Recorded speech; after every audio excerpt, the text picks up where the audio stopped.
Hello, Jess. Hey, Laura. Welcome, and thank you for joining me. Well, thanks. Well, technically, you invited me here, so I should say thank you for having me.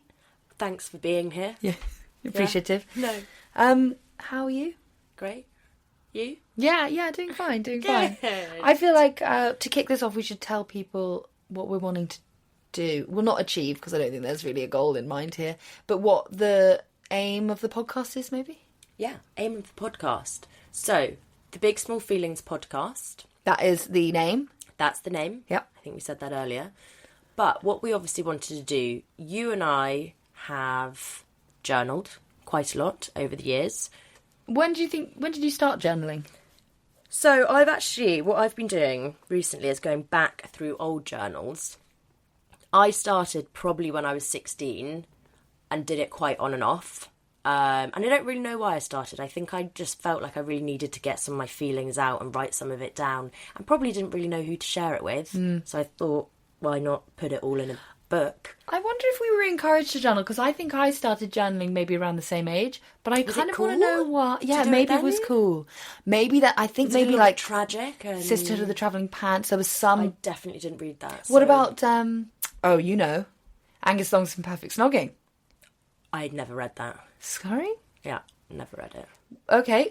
Twilight. She journals in Twilight. No, also not a Twilight fan. Okay.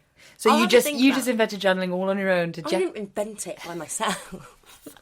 I just, I didn't need that. I think there was a romanticism. There was a romanticism to journaling that I enjoyed as a 16-year-old, which was, going up to the room and writing down all my deepest, darkest thoughts.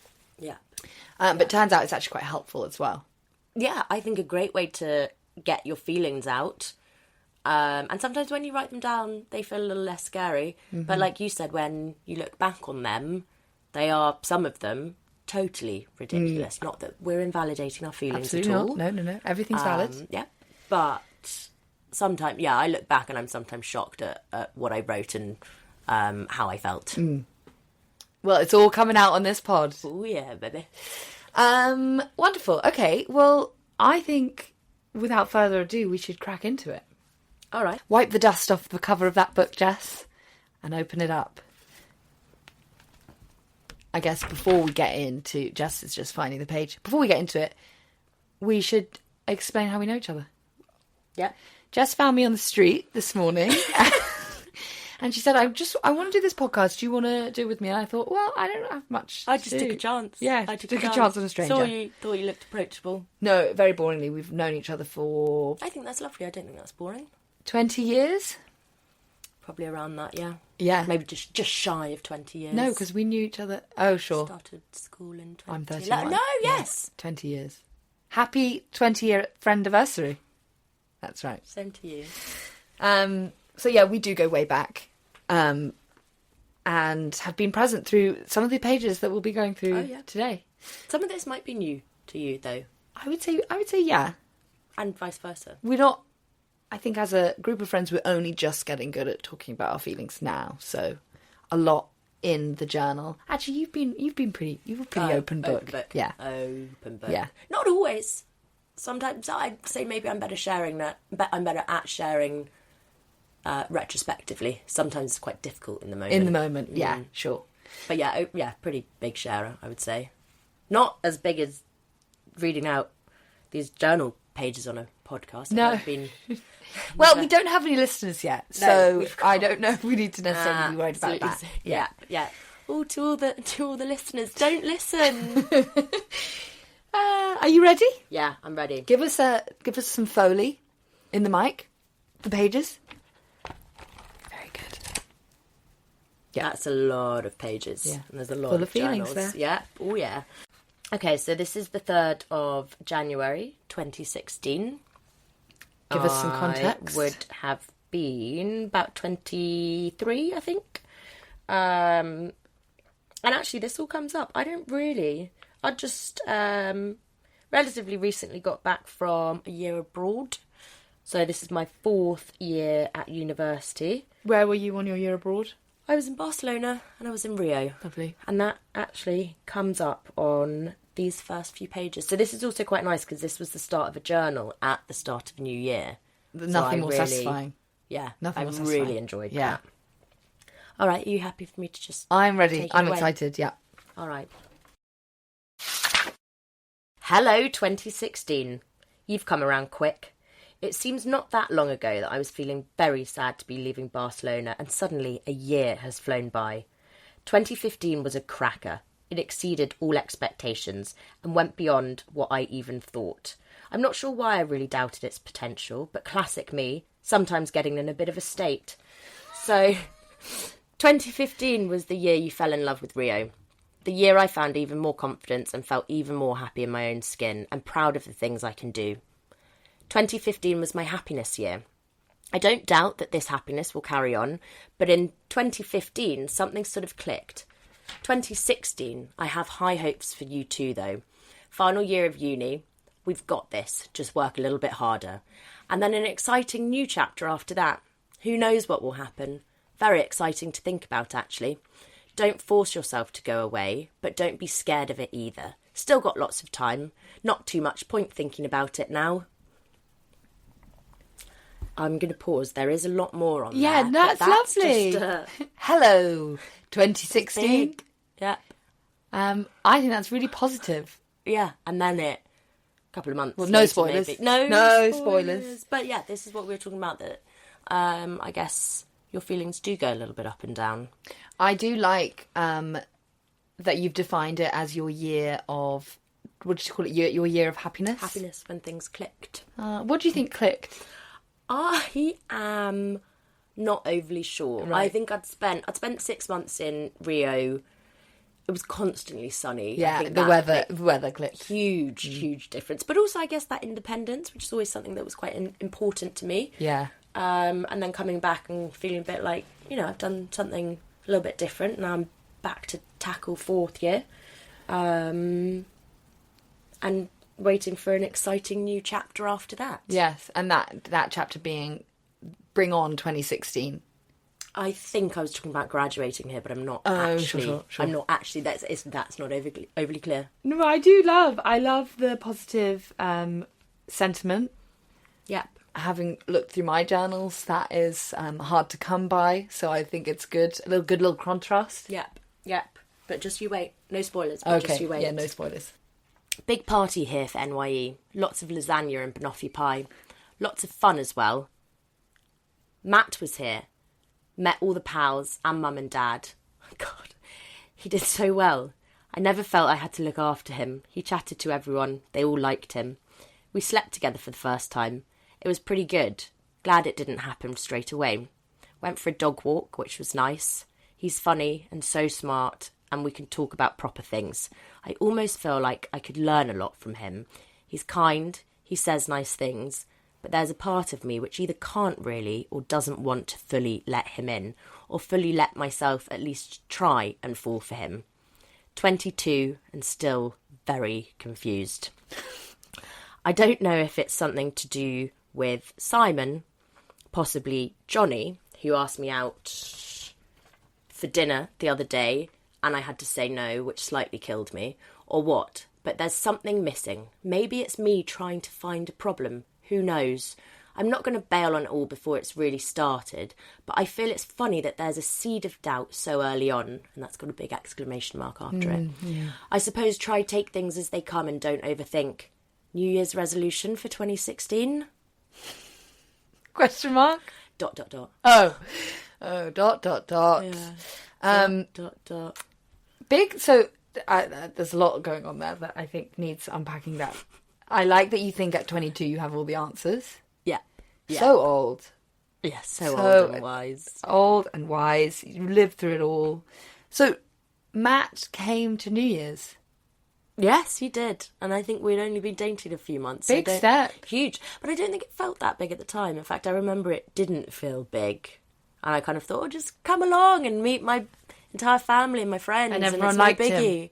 Well, yeah, he did. What did I say? He did so well. He did so well. Do you remember at the time feeling that you were really happy that everyone liked him? Or were you a bit like, this makes me more anxious? It's honestly quite hard to remember. Because you didn't write it. You didn't write it in your diary. No, so you can't possibly remember. No, I couldn't possibly make my memory go back that far. Shame, shame, shame. And then your affirmation for 2016 was?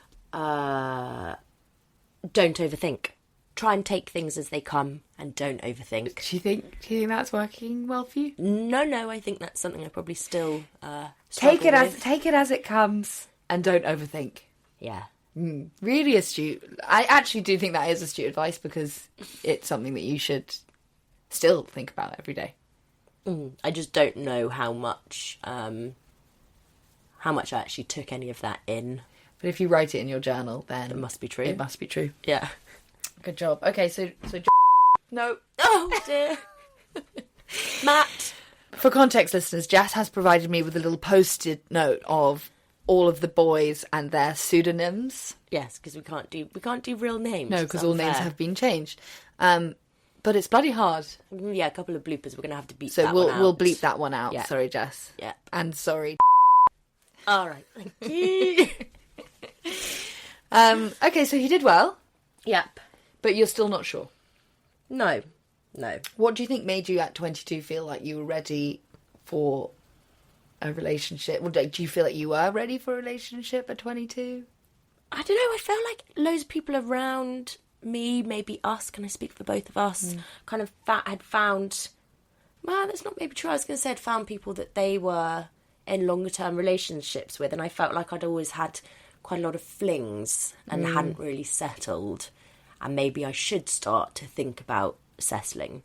But looking back, I don't think you should be doing that. Well, if you are doing that, that's absolutely, fine. yeah. There's no judgment here. No, I completely agree. I feel like, bizarrely, leaving uni felt really old because you're entering the workforce and it felt really old. And then obviously now I'm 31, looking back, it's not old at all. But there did feel like a pressure to be a grown-up and like to have grown-up relationships. Yeah. In my mind, none of those relationships were ever going to last, I don't think. No, and I think that then leads you to whoever you maybe end up with. Yeah, but there was like a resistance against being single. Yeah. I think maybe that was it. I think I didn't really want to... I probably didn't want to be single. Yeah. I wonder if... Which is wild because... It's fun. Looking back, I'm glad I was single. I'm not single now. No, I'm neither. in a very happy relationship, but I do miss being single. It was very fun. Really? Yeah. No offence, Katie. So that's the end of your entry. Yeah, because that was my... it was New Year's resolution for 2016. Don't overthink. So, no, there was more than that. There was more than that. Take things as they come. Oh, sorry. Yes. Take things as they come and don't overthink. And I think listeners will leave you with that nugget of advice. Or actually, we're going into my journal next. But perhaps a piece of advice from young Jess. How old are you there? 22? 22 and still very confused. Yeah. Take it as it comes and don't overthink. Okay, Jess, are you ready to be depressed? Yeah, I am a bit nervous. Yeah, I think it's actually been it's been very revealing going through my journals because I'm like, oh, I'm a sad girl sometimes. And I have always been. And it all just comes out in my journals. And I'm also in the process of writing a novel, and that can also be fucking depressing all the time. I'm an artiste. I'm terribly sensitive. You actually know what my therapist, who I pay $225 an hour, told me in one of our sessions as a breakthrough moment? She said, I think because you're a writer, you just feel more than other people. Do you think you feel any more than anyone But I'm else? sorry, love. Who's love? Your therapist? My therapist. Yeah. I could have told you that for free. I don't need to pay $225 for you to tell me that I've got big feelings. Yes, I'm a creative. Big small feelings. Yeah. Anyway, okay, so I have in front of me my diary from so this is from 2010 to 2012. So I'm 18 to 20, I guess. And I've drawn a picture of a banana. Oh, it looks like a bit like a chili, actually. A banana on the back and a pint glass. Cool drawings. Legends. Okay. Right, you ready? Also, just before you start, I did make you start at 20, so we're not letting you read any of the late teens. No, but we did have a scan through, and it was... maybe we do another season, which is our teen years. I want to hear that. Let's see how this goes. Might be less depressing. See if anyone wants to listen to this first. Okay, so this is Saturday, 5th of November. This must be 2011. So I've just gone to uni. Years in there. Okay, so for context, I'm at uni. I've just gone to Sussex. Finding it very difficult. Oh. I think going from school, where everyone at that point is a bit of a big fish, to uni, out of London, was a huge adjustment. And I just couldn't find my crew. I also was living underground in a halls that had asbestos in the walls, so I think maybe there was some poisoning going on. Yeah, that's never gonna... Anyway, Saturday, 5th of November. Reading this diary back, it has been brought to my attention that I am far too negative. I think it would be beneficial for me to have somewhat of a new start. I've spent the last week at home with tonsillitis, and I'm now back at uni with a new string of positivity.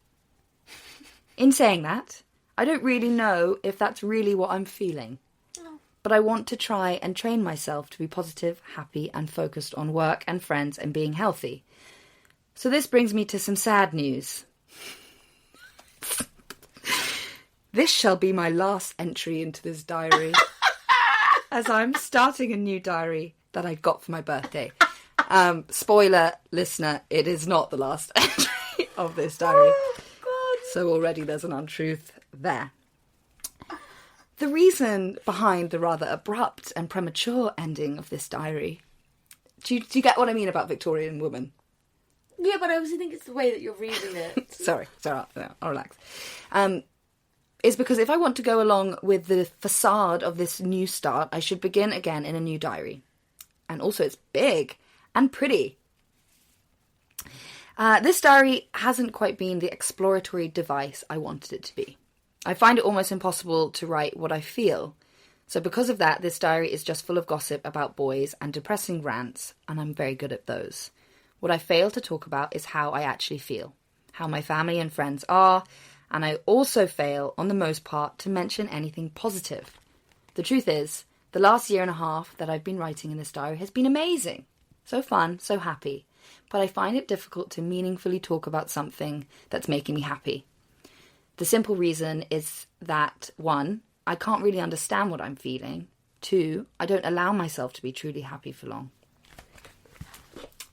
I think what's interesting is that still as a 30-year-old woman, I'm 31, I find actually understanding and feeling my feelings still very difficult. But it's obvious that I've always struggled with that, like in my 20s, even more so.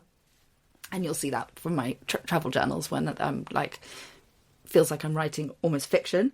But I think I've always struggled with actually being able to write, to being able to understand my feelings. Instead of thinking my feelings, actually feel my feelings. I still think I do. It's hard.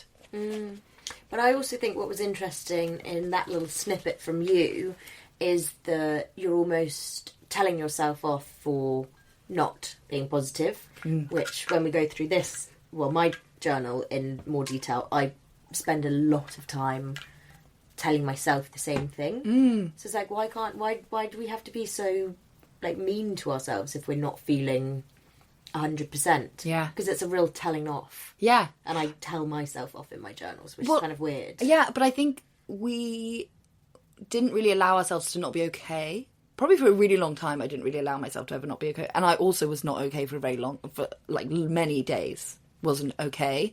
But I'd be like, no, I'm fine. It's the classic English sensibility. But I think it's just that idea of like, no, I have to be fine. So I have to be positive and I'm going to just get over this and lift myself up. But actually, it's really okay to have bad days. But it was also confusing, I think, not knowing if you're the only one who's having a bad day. Like, are you weird because you feel that way? And it kind of feels like no one else feels that way. So you're alone in how you feel. So then that is quite confusing in itself. Yeah. So I think you saying, I'm going to try and be more positive, or however you put it, it's probably not actually. It's probably not allowing myself to feel my feelings, and I'm like, I can't feel my feelings. It was probably because I'm not letting myself actually sit in them. I'm like, no, you have to be positive. I'm just going to say now, when people say sit in your feelings, I hate it. I don't know what it means. Like, what the hell does that mean? I think sit in your feelings, sit with your feelings, feel the feels. Feel your we can't ever. You can't say that again. Feel the feels. Feel the feels. Really bad. I would say, having lived now in North America, in Vancouver for 6 years, they do like, everyone's quite earnest when it comes to mental health and like spirituality, etc., etc. So they do like to feel the feelings. There's nothing worse. But what does that mean? What is it? I still, you've told me they all do. You still haven't told me what it actually means. I think it's like, okay, I'm going to sit and I'm going to think through the emotions that are coming up for me. And so I'm going to sit with this anxious feeling. Okay. And I'm going to think about what's making... I don't know, but for me, that is a recipe for absolute disaster if I sit and think, I'm anxious. These are all the things I'm anxious about. But sometimes for me, maybe my version of feeling...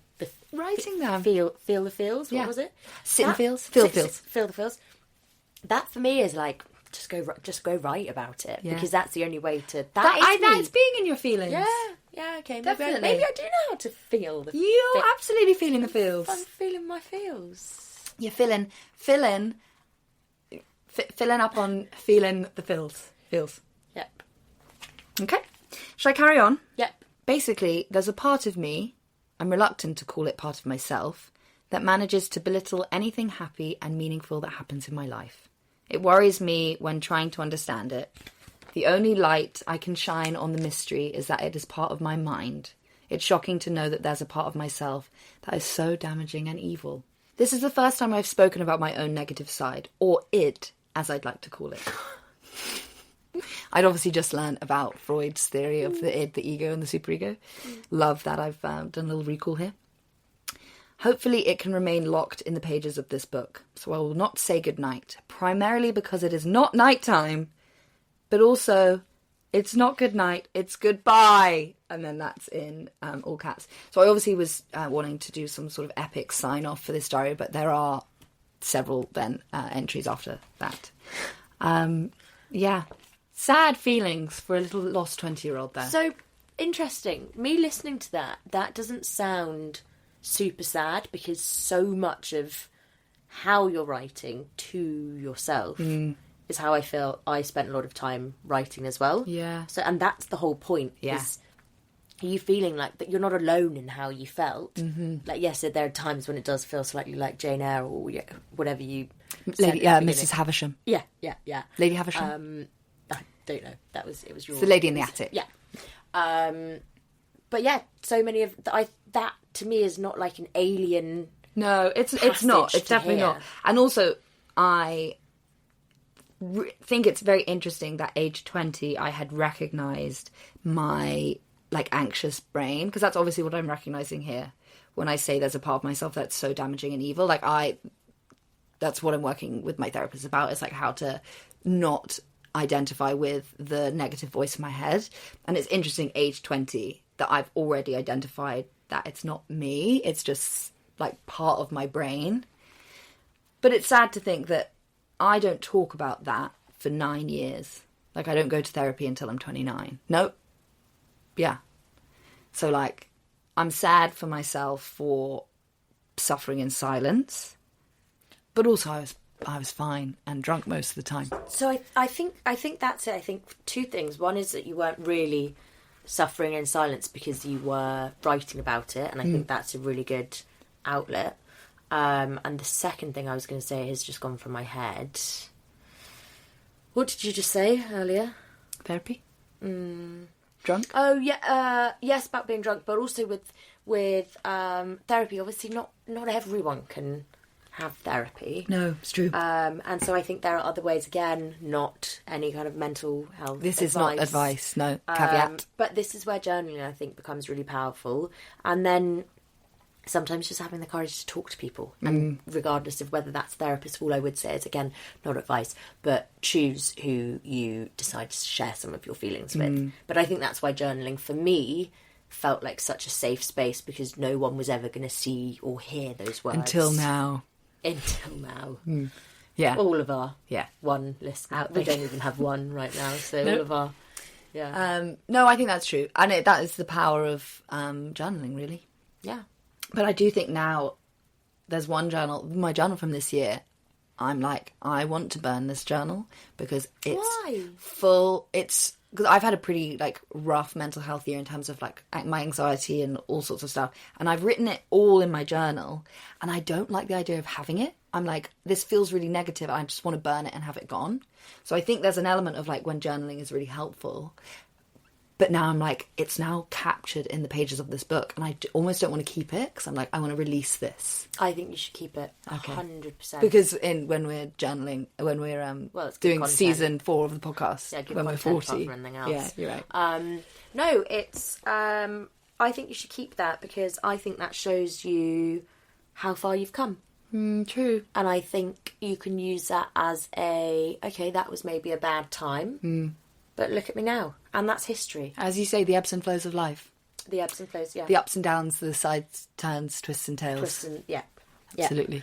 No, I don't think you should ever get rid of that journal. Okay, thanks, Jess. Do you? This is a question. Yeah. Do you journal as regularly as you did? Because there was a time when I was doing it virtually every day, and now I've got big chunks in that. So history is lost. So I used to journal every couple of days, every week. Like I went through a phase where I would do it as much as I could, and I would journal for no reason, just like out of habit.